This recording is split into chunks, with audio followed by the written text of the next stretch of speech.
wabarakatuh. Sobat sehat Rumah Sakit Paru Karawang. Perkenalkan, saya Dr. Rudi Dermawan, pulmonologis di Rumah Sakit Paru Karawang.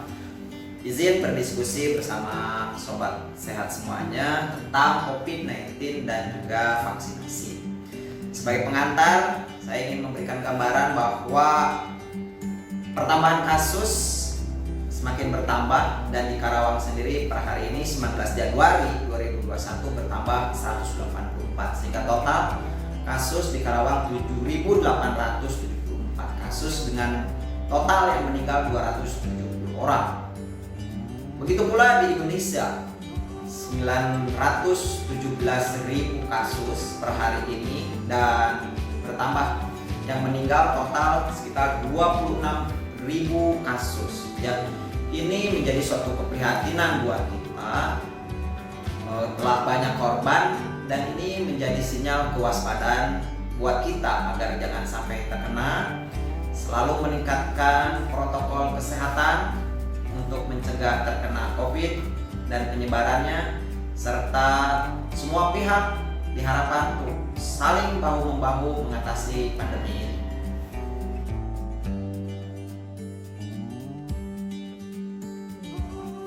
Usia yang banyak terkena COVID ini itu banyak di usia produktif, di 40-50, walaupun sebetulnya COVID ini bisa mengenai semua usia dari bayi sampai usia tua geriatrik, ya.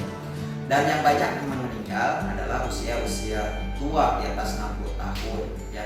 Mengapa? Karena daya tahan tubuhnya turun, dan pada usia tua itu biasanya sudah disertai penyakit komorbid atau penyakit penyerta. Dan penyakit penyerta yang menyulitkan dalam penanganan COVID dan menyebabkan kematian ini diantaranya adalah diabetes mellitus, kencing manis, penyakit jantung, kemudian juga penyakit gagal ginjal, ya, penyakit paru kronik, terus juga penyakit autoimun, penyakit keganasan, termasuk salah satunya adalah juga penyakit obesitas.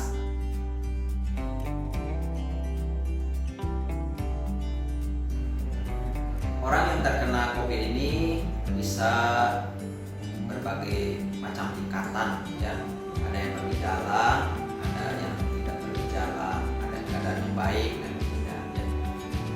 Semuanya ketika dia terkonfirmasi berpotensi untuk menularkan kepada orang lain, sehingga baik yang bergejala maupun tidak itu harus diisolasi untuk memutus rantai penularan, ya.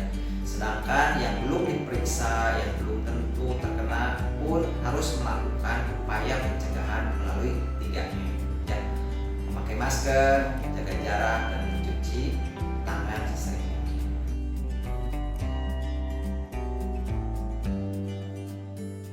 Pasien atau orang yang sudah terkonfirmasi COVID-19, dia mempunyai 3 kemungkinan. Satu, sembuh sempurna, tidak ada gejala. Yang kedua, sembuh dengan kecacatan, baik ringan maupun berat, baik kecacatan di paru sehingga dia sesak napas berupa parut di paru. Yang terakhir, kemungkinan bisa meninggal dunia. Nah, bagi yang selamat, yang sehat kembali sesudah terkena COVID-19, dia akan memperoleh kekebalan alamiah. Jadi dalam tubuhnya ada antibodi.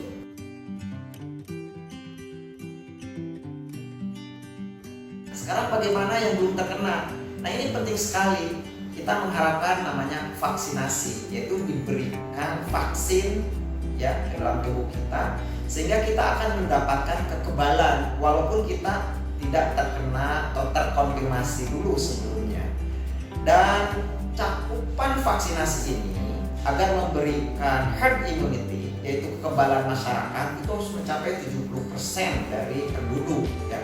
Dengan minimal 70% penduduk yang divaksinasi, maka masyarakat ini akan terproteksi secara massal.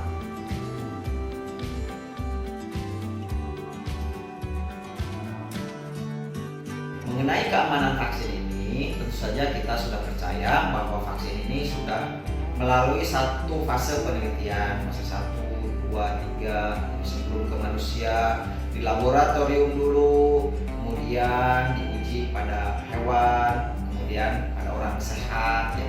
Sehingga ini sudah bisa dipertanggungjawabkan secara ilmiah.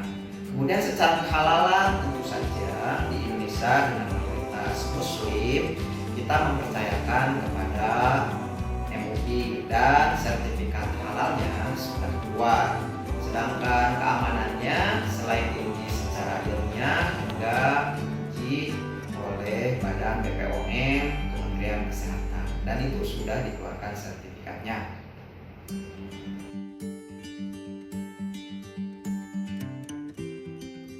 Ini diberikan kepada semua orang kecuali orang-orang yang sudah terkonfirmasi COVID atau sedang menjalani perawatan karena terkonfirmasi COVID.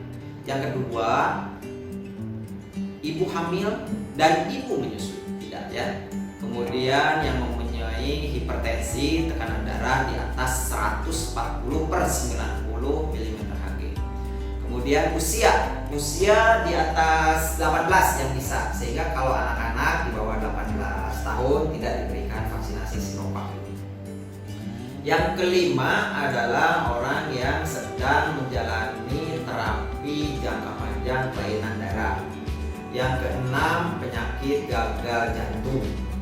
Ketujuh, orang yang mempunyai penyakit autoimun, termasuk juga orang yang statusnya kontak erat karena anggota keluarganya sedang terkena COVID.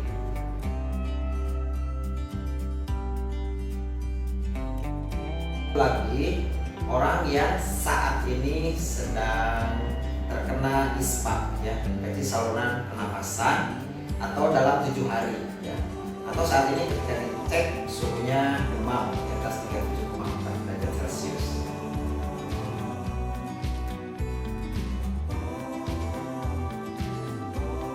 Vaksin ini penting, nanti secara teknis akan diberikan 2 dosis ya.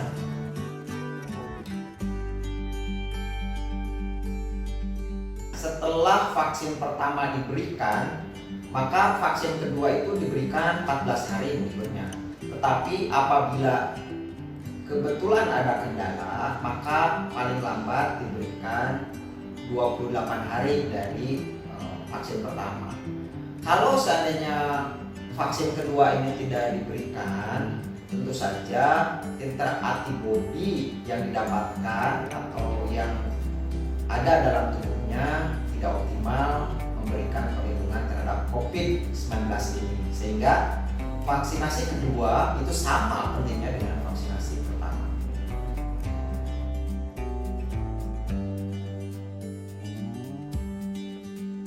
Vaksin ini bisa melindungi COVID beserta mutan yang kemungkinan ada berdasarkan pengamatan dari WHO.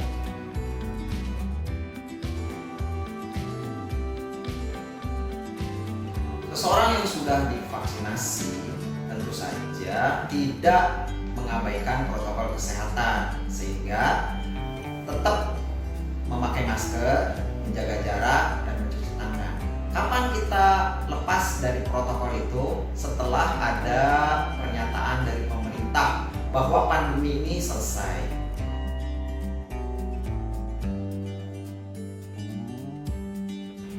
Vaksinasi ini mempunyai dosis moderat. Dari pengamatan memberikan efek samping yang tidak berbahaya. Tetapi pada saat pelaksanaan vaksinasi, masyarakat akan dilakukan screening, baik pemeriksaan dasar, tekanan darah, suhu, kemudian wawancara. Diharapkan dalam wawancara pengambilan data ini semua pihak jujur, tidak menutupi riwayat sakitnya, baik riwayat terkena COVID maupun penyakit yang sebelumnya ada, sehingga bisa dilakukan pengamatan terhadap efektivitas dan efek samping dari vaksinasi ini.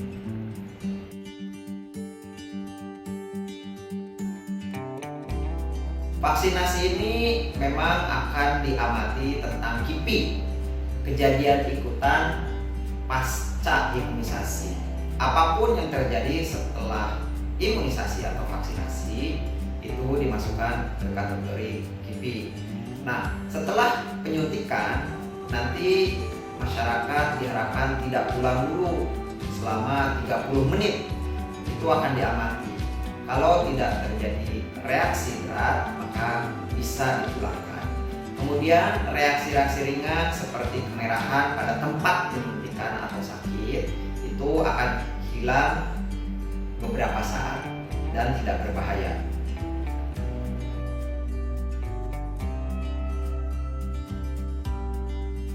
Jangan kaget, karena nanti ketika dites rapid imunoglobulinnya naik ya, baik M maupun G. Itu tidak mengapa. Bagaimana membedakannya? Apakah dia didapatkan dari vaksinasi atau memang didapatkan dari alamiah dia terkena? Itu dibedakan dari anamnesis atau wawancara.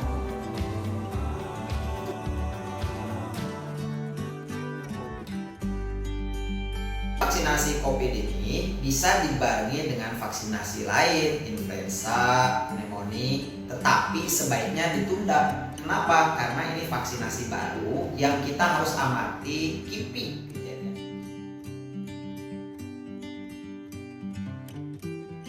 Akhir dari saya bahwa upaya untuk menjaga kesehatan itu sangat penting. Mencegah lebih baik daripada mengobati, termasuk untuk COVID-19 ini. Upaya kita sebagai bagian dari tawakal selain 3M adalah vaksinasi. Vaksinasi sudah melewati satu proses ilmiah, kajian oleh para ahli. Insya Allah keamanannya teruji serta kehalalannya sudah disahkan oleh Allah. Oleh karena itu, mari kita sukseskan vaksinasi. Mudah-mudahan menjadi satu solusi untuk mengatasi pandemi. Sukseskan vaksinasi.